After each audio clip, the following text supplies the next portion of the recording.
Power booster YTPS KCR ముందు చూపు ఫలితం. కష్టకాలంలో ఆదుకుంటున్న ప్లాంట్. రోజుకు 2000 మెగావాట్ల విద్యుత్ అందిస్తున్న కేంద్రం. ఇది వరకు 16 గంటలు బ్యాక్ డౌన్, ఇప్పుడు 24 గంటల ఉత్పత్తి. అంధకారం అమలుకోకుండా రాష్ట్రాన్ని కాపాడుతున్న పవర్ స్టేషన్. విద్యుత్ కోసం తెలంగాణ ఎవరి దయాదాక్షాణ్యాలపైన ఆధారపడొద్దన్న ముందు చూపుతో తొలి ముఖ్యమంత్రి కేసీఆర్ మనోఫలకం నుంచి ఆవిర్భవించిన యాదాద్రి థర్మల్ పవర్ ప్లాంట్ ఇప్పుడు కష్టకాలంలో రాష్ట్రాన్ని ఆడుకుంటున్నది. 24 గంటల పాటు ఫుల్ లోడ్తో నడుస్తూ రోజుకు 2000 మెగావాట్ల విద్యుత్తును అందిస్తూ తెలంగాణ అంధకారం కాకుండా కాపాడుతున్నది. ఇప్పుడు ఇక్కడ ఉత్పత్తి అయిన కరెంటు రాష్ట్ర అవసరాలు తీరుస్తుండగా నాడు ఈ ప్లాంటు వ్యర్థం అని బద్నం చేసిన కాంగ్రెస్ వాళ్ళు నేడు ఇది మా గొప్ప అని ప్రచారం చేసుకుంటున్నారు. ఇది కేసీఆర్ ముందస్తు చూపుతోటి ఆలోచన చేసిన యాదాద్రి పవర్ ప్లాంటు ప్రస్తుతం తెలంగాణను ఎండాకాలంలో ఆదుకుంటున్నదని ఇక్కడ నమస్తే తెలంగాణ పేపర్లో ఒక వార్తనైతే ప్రచురించడం జరిగింది. అయితే ఇక్కడ 24 గంటల పాటు ఉత్పత్తి జరుగుతుంది కరెంటు అనేది నమస్తే తెలంగాణ పేపర్ చెప్తున్నది. అయితే నిన్న మొన్న అసెంబ్లీ సమావేశాల్లో కాంగ్రెసు యాదాద్రి థర్మల్ పవర్ ప్లాంట్ను తమ ఘనతగా చెప్పుకునే ప్రయత్నం చేసింది. పైగా కేసీఆర్ గారు రాష్ట్రాన్ని అప్పుల కుప్పగా చేస్తున్నారు అని మరో వాదనను కూడా, మరో విమర్శను కూడా వాళ్ళు ఎప్పటికప్పుడు ప్రజల్లో పెట్టేవాళ్ళు. కానీ తీరా చూస్తే ఇప్పుడు యాదాద్రి పవర్ ప్లాంటు రాష్ట్రానికి కరెంటుని అందిస్తున్నది, రాష్ట్రాన్ని అంధకారంగా మారకుండా కాపాడింది అనేది ఇది బీఆర్ఎస్కు సంబంధించిన పేపరు నమస్తే తెలంగాణ పేపర్ రాసుకొచ్చే ప్రయత్నం జరిగింది.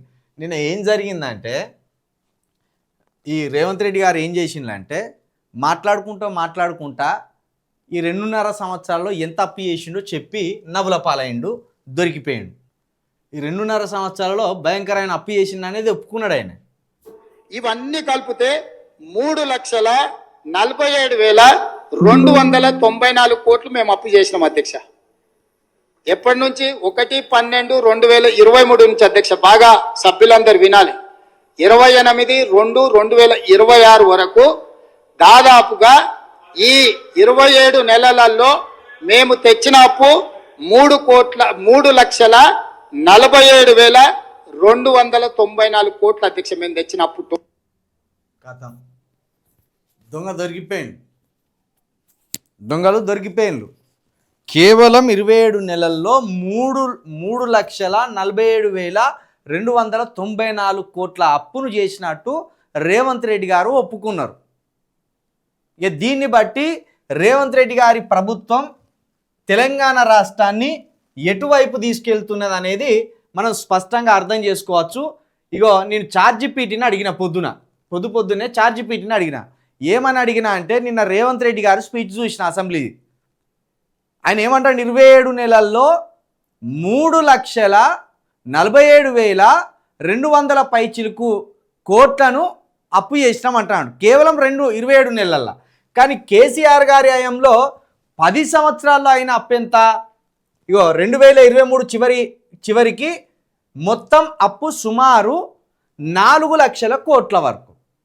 10 సంవత్సరాల్లో కేసీఆర్ గారు 4 లక్షల కోట్ల అప్పు చేస్తే రేవంత్ రెడ్డి గారు కేవలం 27 నెలల్లోనే 3,47,000 కోట్ల అప్పుని తెలంగాణ ప్రజల నెత్తి మీద భారంగా మోపిండు.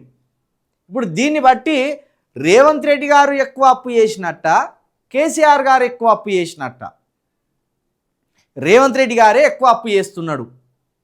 10 సంవత్సరాల్లో కేవలం 4 లక్షల కోట్ల అప్పు చేస్తే రేవంత్ రెడ్డి గారు 27 నెలల్లోనే 3.5 లక్షల కోట్ల అప్పు తెలంగాణ ప్రజల నెత్తి మీద మోపిండు. మరి 3.5 లక్షల కోట్ల అప్పు తీసుకొచ్చిన రేవంత్ రెడ్డి గారు ఈ పైసలను ఎక్కడెక్కడ ఇన్వెస్ట్ చేసిండు, లేకపోతే ఏ ప్రజలకు వంచిండు, లేకపోతే ఏ ప్రాజెక్టులు కట్టిండు? ఇప్పటి వరకు రైతు భరోసానే వేయలేదు. 2,500 రూపాయలు మహిళలకు ప్రోత్సాహకం అందించలేదు, 4,000 రూపాయల పింఛన్లు ఇవ్వలేదు, నిరుద్యోగులకు 4,000 భృతి ఇవ్వలేదు, లేకపోతే ఆడపిల్లలకు స్కూటీలు ఇస్తానన్నాడు, అవి ఇవ్వలేదు. ఇవేవి ఇవ్వకుండానే కేవలం 27 నెలల్లో 3.5 లక్షల కోట్ల అప్పు చేసినావంటే ఈ పైసను ఏం చేసినావు? అసలు నువ్వు ఈ పైసను ఏం చేసినావు? ఈ డబ్బంతా ఏం చేసినావు? రాష్ట్రాన్ని ఏం చేద్దాం అనుకుంటున్నారు మీరు? 27 నెలల్లో 3.5 లక్షల కోట్ల అప్పు చేస్తావా? మళ్ళీ దీన్ని గర్వంగా అసెంబ్లీలో చెప్పుకున్నావా? మళ్ళీ కేసీఆర్ చేసిన అప్పుకు మేము వడ్డీలు కడతాం, అసలు కడుతున్నామని చెప్పుకుంటారా? మరి ఇప్పుడు మీరు 27 నెలల్లో చేసిన 3.5 లక్షల కోట్ల అప్పుకి ఎవడు కట్టాలి భవిష్యత్తులో? ఇవన్నిటికీ లెక్కలు చెప్పాలా మీరు? దీని మీద ప్రతిపక్షాలు కూడా నిలదీస్తలేవు అధికార పక్షాన్ని.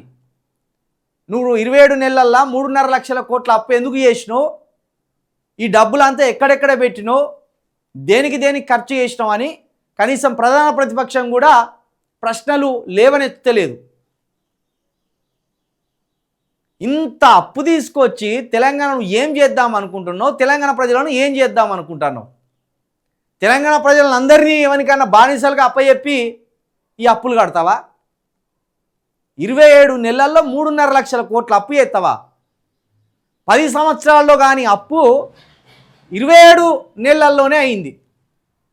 దీన్ని బట్టి రేవంత్ రెడ్డి గారు ఎంత విఫలమైన ముఖ్యమంత్రో, ఎంత అట్టర్ ఫ్లాప్ సీఎమో మనం అర్థం చేసుకోవాలి.